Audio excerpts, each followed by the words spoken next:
the draft Childminding and Daycare Exceptions Wales Order 2026 defines proposed circumstances where childcare, play work, or activity providers do not need to register with Care Inspectorate Wales.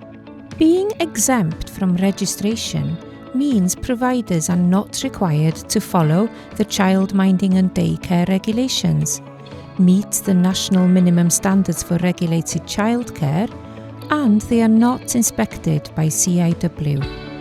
The Welsh Government would like your views on which providers should be exempt from registration. We would also like your views on a proposed voluntary approval scheme for exempt providers. The scheme aims to enable families to access financial support like tax-free childcare and universal credit childcare for a wider range of services.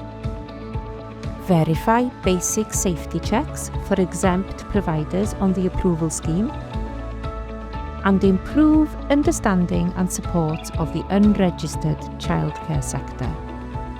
Your views will help shape future childcare policies in Wales.